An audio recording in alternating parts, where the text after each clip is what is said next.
ارشد شریف ہیں، صابر شاکر، جمیل فاروقی، بے شمار ہمارے دوست، جس طریقے سے ان کو ننگا کیا گیا، عمران ریاض کو دیکھ لیں۔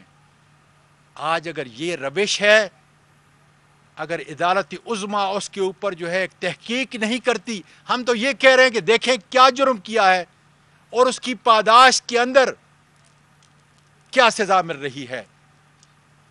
قانون اور آئین سے بالا تر ہو کر آپ کی موجودگی میں انشاءاللہ تعالی میں آپ کے انصاف کے درگاہوں I am going to come to the supreme court, اور خدا کے فضل سے وہاں پر، لیکن اس کانفرنس کے ذریعے عمران خان صاحب کی موجودگی سے فائدہ اٹھاتے ہوئے یہ کہوں گا کہ ملک، جمہوریت، اخلاق اور کردار اس طریقے سے نہیں چل سکتے، اور یقین ہے کہ آپ کے انصاف کے دروازے، جس کے تحت آئین 1973 کے تحت آپ کو فنڈامنٹل رائٹس دیے گئے کی تحفظ کا بنیادی حق آپ کو 184(3) دیا گیا ہے، اس کے دروازے کھولیں گے تاکہ دودھ کا دودھ اور پانی کا پانی ہو جائے، تاکہ آئندہ کوئی پارلیمنٹیرین، کوئی میڈیا کا سفر کرنے والا اور اپنی آواز کو بلند کرنے والا، یا کوئی جج کم از کم اس کے کپڑے جو ہے دوبارہ نہ ملے، دوبارہ جو ہے اس کو وہ شرمندگی نہ اٹھانی پڑے۔ جی، بہت شکریہ۔ میں دو چیزیں ایڈ کرنا چاہتا ہوں۔ ایک یہ کہ اعظم سواتی کے جب یہ اندر آئے ان کے گھر کے اندر کوئی وارنٹ کے بغیر، دیواریں پھلانگ کے گھر میں آئے، ان کو بچوں کے سامنے یہ جو ابھی بات کر رہے ہیں یہ خاص طور پر سن کہ ہمارے کب معاشرے میں یہ چادر اور چار دیواری کی رسپیکٹ نہیں تھی۔ ہمارا تو فیملی سسٹم کے سامنے مارا ان کو۔ جرم کیا تھا جی؟ تنقید کر دی جی کسی بڑے آدمی کی۔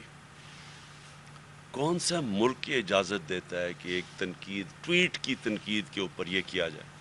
کون سا قانون اجازت دیتا ہے؟ لیکن جو سب سے جو خوفناک چیز ہے کہ انہوں نے پکڑایا ان کو کسی اور کے حوالے کیا۔ وہ لوگ کون تھے؟ کیا ان کو، جب میں یہ چاہتا ہوں کہ چیف جسٹس بلائے ان لوگوں کو، یہ ایف آئی اے کو بلائے اور پوچھے کہ کس کے حوالے کیا گیا تھا جنہوں نے پکڑ کے ننگا کر کے ان کو مارا؟ اور بالکل وہی ہوا جو شہباز گل سے ہوا، اس کو بھی پکڑا دیا کسی کے حوالے، انہوں نے جا کے کوئی 1.5 دن رکھ کے اس کو مارا اور ننگا کر کے۔ جمیل فاروقی سے بھی یہی ہوا۔ سوال یہ ہے کہ کیا یہاں ایسے لوگ ہیں جن کے لیے کوئی پاکستان کا قانون نہیں، اس کی کوئی حیثیت نہیں ہے؟ کیا وہ جو مرضی چاہے اس ملک میں کر سکیں؟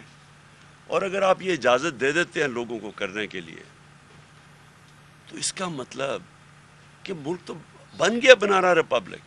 یہی تو بنارا ریپبلک ہے، یہی تو ہے۔ آپ نے کسی کو فیصلہ کیا، اچھا جی وہ چیز اس کی پسند نہیں ہے، اس کو پھینٹا لگا دو، اس کو ذلیل کر دو، لوگوں کو ڈرا دو۔ بات یہ کہ کیا اداروں کی اس سے کوئی عزت کرتا ہے؟ کیا یہ جو یہ کر رہے ہیں، کیا قوم عزت کرے گی اداروں کی؟ نفرتیں بڑھیں گی۔ اپنے ملک کے اندر ہی آپ نفرتیں بڑھا رہے ہیں۔ اور مجھے ابھی بھی حیرت ہے کہ یہاں ہماری کوئی سارا نظام، بس کوئی ایسے نامعلوم افراد ہیں، وہ جو مرضی کریں، سب ڈرتے ہیں ان کا نام لیتے ہوئے، پوچھتے ہوئے، سب کو ڈر لگا ہوا ہے۔ سوشل میڈیا کے لڑکوں نے مجھے بتایا پنجاب میں ہماری گورنمنٹ ہے، وہاں آتے ہیں جی، جب کسی کو اچھا جی اس نے سوشل میڈیا میں کوئی ٹویٹ کر دیا، اٹھا کے اس کو لے کے اس کو مار پینٹا لگا کے اس کو اگلے دن گھر پہ لے آتے ہیں۔ لوگوں کو اٹھاتے ہیں، انہیں کہتے ہیں جی عمران خان کے خلاف سٹیٹمنٹ دو۔ اعظم سواتی سے پوچھ رہے ہیں جی اچھا بتائیں عمران خان نے آپ کو یہ کیا کرنے کے لیے؟ اس کو گل کو بار بار کہتے رہے کہ جی کہو کہ یہ عمران خان نے تمہیں کیا کرنے کے لیے۔ یہ کون لوگ ہیں؟ یہ اس ملک کو فائدہ نہیں پہنچا رہا ہے، یہ ملک کے دشمن ہیں، یہ ہمارے ملک کو تباہ کر رہے ہیں۔ ان حرکتوں سے نہ کسی ادارے کی عزت بڑھتی ہے، نہ اس ملک کے اندر کسی قسم کی جمہوریت آگے بڑھتی ہے۔ لوگوں کی آزادی رائے کو اس طرح بند کر کے کبھی کسی کو عزت نہیں ملی۔ یہ معاشرے کی تباہی کی طرف ہم لے کے جا رہے ہیں، اور سارا کیا کس کے لیے جا رہا ہے؟ بڑے بڑے جو اس ملک کے جرائم پیشہ لوگ وہ آ کے آج اوپر بیٹھ گئے ہیں.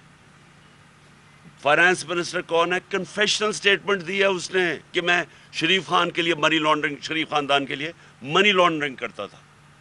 ہدایبہ پیپر مل میں اس کی کنفیشنل سٹیٹمنٹ ہے. اس کے اوپر BBC فلم بنی ہوئی ہے، وہ قاضی فیملی جو لنڈن چوری کر کے پیسہ وہاں بھیجتا تھا.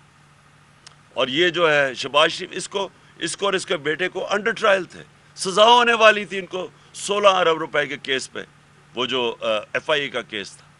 نواز شریف وہ بیٹھ کے فیصلے کر رہے ہیں، مفرور ملک کا مجرم ہے، وہ باہر جا کے ملک کے فیصلے کر رہے ہیں. جی آرمی چیف بھاگے جا رہے ہیں، اسے فیصلے لے رہے ہیں. زرداری اس کے کیسز معاف ہو رہے ہیں. یہی نون لیگ نے اسے 2 دفعہ جیل میں ڈالا تھا چوری پہ، آج اس کے ساتھ ملے ہوئے کیسز معاف ہو رہے ہیں. میں تمام سینیٹرز کو، تمام پارلیمنٹیرین کو اور تمام وکلاء کو، میں سینئر وکیل ہوں. رشید رضوی، فاروق نائک یہ میرے کلاس فیلو تھے، گولڈ میڈل میں نے لیا. امریکہ کے اندر ٹیکساس سپریم کورٹ میں نے وکالت کی. میں تمام وکلاء کو اور تمام پارلیمنٹیرین کو یہ پیغام دیتا ہوں کہ اگر عدالت عظمیٰ سے، اس ملک کے انصاف کے اداروں سے مجھے انصاف نہیں مل سکتا تو پھر بند کر دیجئے یہ پارلیمنٹ اور بند کر دیجئے ہر عدلیہ.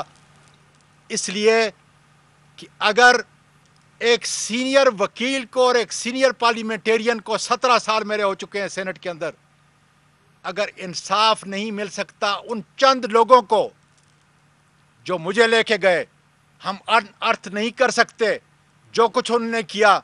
تو میرا یہ خیال ہے کہ انصاف کا نظام، عدل کا نظام پاکستان کے اندر مکمل طور پر ختم ہو چکا ہے اور ان دروازوں کو ہمیشہ کے لیے بند ہونا چاہیے. دو چیزیں اور میں ایڈ کر دوں.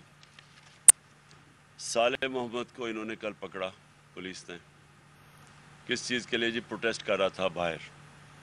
پروٹیسٹ کس کر رہا ہے کہ یہ ایک بددیانت دار الیکشن کمیشنر نے جو فیصلہ دیا ہے، یہ کسی بھی قانون، کسی وکیل سے پوچھ لیں کہ کبھی اس طرح کا احمقانہ فیصلہ کوئی دے سکتا ہے؟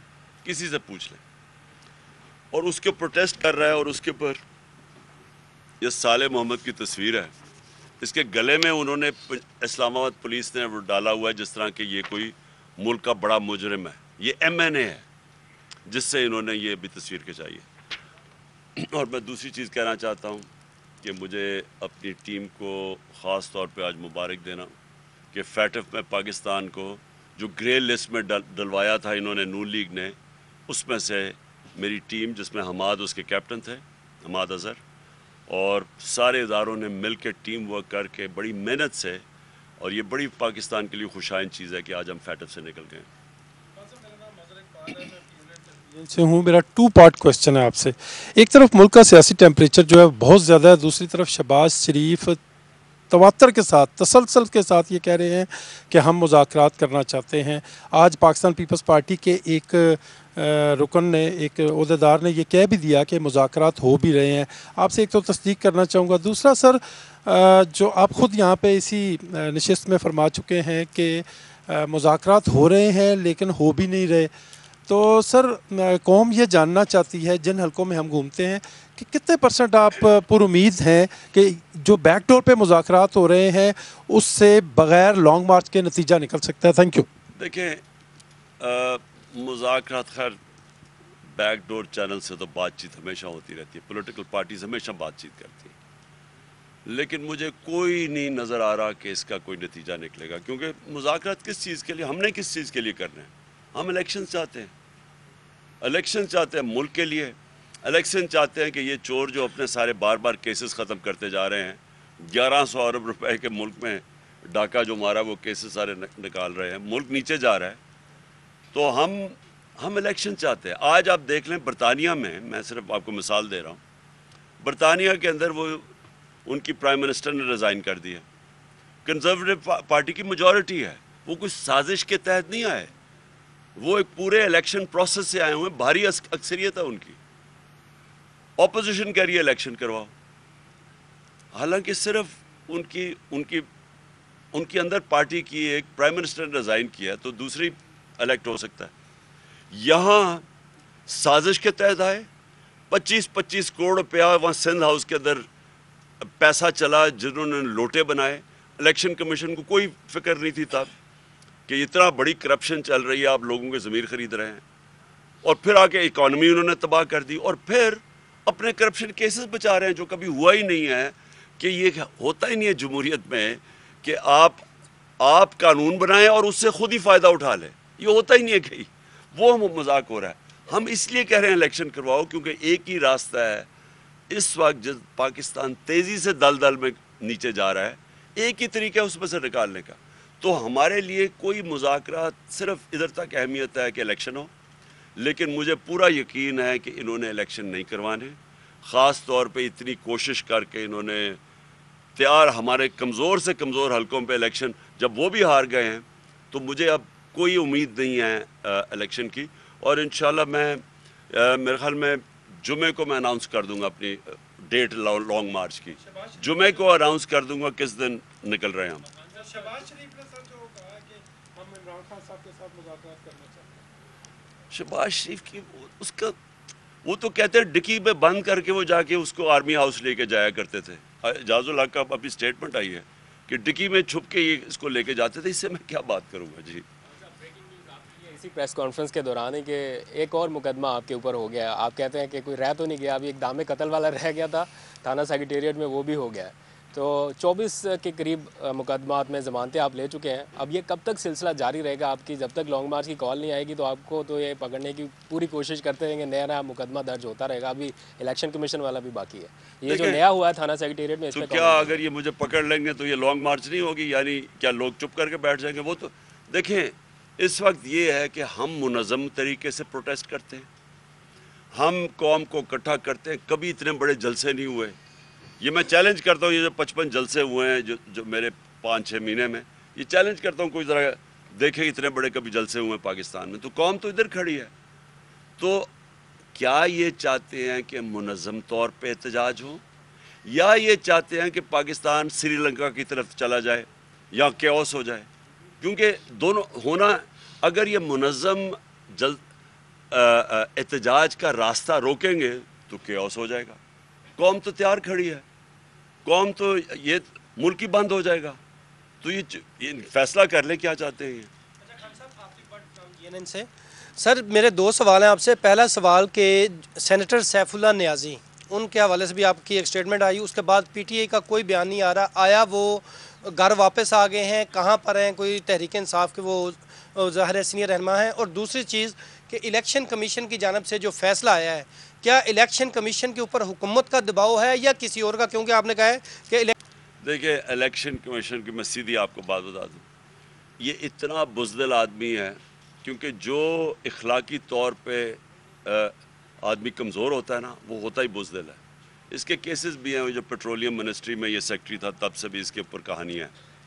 تو یہ تو خود فیصلہ کر سکتا ہی نہیں تھا. یہ جو فیصلہ ہے یہ خود کر ہی نہیں سکتا تھا. یہ اس کو پیچھے سے حکم ملا ہے. اب پیچھے سے حکم, خیر شریف خاندان کا تو سب کو پتہ, ان کا گھر کا یہ نوکر ہے, لیکن اور کس نے اس کو پیچھے سے بوٹ لگایا ہے, یہ اب یہ دیکھنے والی بات ہے. یہ انویسٹیگیٹ ہونا چاہیے, لیکن یہ خود نہیں فیصلہ کر سکتا تھا. سیف اللہ, وہ اصل میں ہم اپنی مارچ کی تیاریاں کر رہے ہیں, تو ہم کئی لوگوں کو چاہتے ہیں کہ وہ انڈر گراؤنڈ رہیں تب تک جب تک انڈر گراؤنڈ ہے. جی سر, لانگ مارچ کے حوالے سے آپ بار بار کہتے ہیں کہ قوم تیاری کرے, پریپریشنز کرے. سر کیا پریپریشنز ہیں, کیسا لانگ مارچ ہوگا, کیا کوئی نیا سرپرائز ہوگا؟ اس کے اوپر تھوڑی سی مختلف ہوگا باقی مارچز سے, بالکل مختلف ہوگا. ہم اسپیشلسٹ ہیں مارچز کے, ہمیں پورا تجربہ ہے اس کا. لیکن مجھے جو اس میں سب سے بڑی اس باری مختلف چیز نظر آ رہی ہے کہ میں نے قوم کی کبھی بےتابی نہیں دیکھی مارچ کے لیے جو اس مارچ کی ہے. یعنی کیونکہ میں تو اپنی پوری پلاننگ کے تحت چل رہا ہوں نا, لیکن قوم اس وقت بےتاب ہے. ہر جگہ سے مجھے لوگ کہتے ہیں کہ جی آپ کب نکل رہے ہیں. عام لوگ, میں پارٹی کی بات نہیں کر رہا, کیونکہ عوام بہت تنگ ہے ان سے. تو وہ انشاءاللہ وہ آپ دیکھیں, میرا یہ اندازہ ہے, کامیابی اللہ دینے والا ہے, میرے نہیں خیال میں اس سے بڑا کبھی پروٹیسٹ پاکستان کی تاریخ میں ہوگا. سر یہ بتائیے گا کہ ابھی جس طرح آپ نے کہا کہ قوم بےتاب ہے، کل بھی لوگ آپ کے خلاف فیصلہ آنے پر سڑکوں پر نکلے، اور آپ کے جو بہت زیادہ جو آپ کے لوگ ہیں، کارکن ہیں، وہ شاید یہی سمجھ رہے تھے کہ اب ہم روڈز پر آ گئے اور اب لانگ مارچ کی کال دی جائے گی. آپ سر 25 کو بھی نہیں چاہتے تھے کہ بلڈ شیڈ ہو. ابھی بات چیت کا اگر آغاز ہوا ہے کسی سٹیج پر، تو کیا آپ یہ چاہیں گے کہ لانگ مارچ کی ضرورت ہی نہ پڑے، یہ بات چیت سے مسئلہ حل ہو جائے؟ دیکھیں، لانگ مارچ پرامن ہوگا. یہ میں آپ کو بتا دوں، میری 26 سال کی پولیٹکس میں سارا کچھ میں نے آئین اور قانون کے دائرے میں بیٹھ کے کیا. تو یہ میں آپ کو کہہ دوں کہ ہماری مارچ میں کوئی کسی قسم کا تشدد نہیں ہوگا، بلکہ بڑا لوگ انجوائے کریں گے اس کو. میں یہ بھی آپ کو کہہ دوں، فیملیز آئیں گی اس میں، یعنی لوگ ہر قسم کی پارٹیسپیشن شہریوں کی ہوگی اور لوگ انجوائے کریں گے، کیونکہ پروٹیسٹ ہوگا یہ. لیکن اس میں ہم کسی قسم کا تشدد نہیں ہونے دیں گے، اور ہمیں پورا پتہ ہے تیاری ہماری کیا ہے. وہ میں پورا آپ کو نہیں بھی بتاؤں گا کیا کیا کرنا ہے. انشاءاللہ جب میں اناؤنس کروں گا نا ڈیٹ اس کی لانگ مارچ کی، یہ میں یا جمعرات یا جمعے کو کروں گا اس کی ڈیٹ، اور اس کے بعد بس پھر آپ کے سامنے یہ مارچ کی ڈیٹیلز آتی رہیں گی. نہیں، وہ الیکشن کروائیں گے نہیں.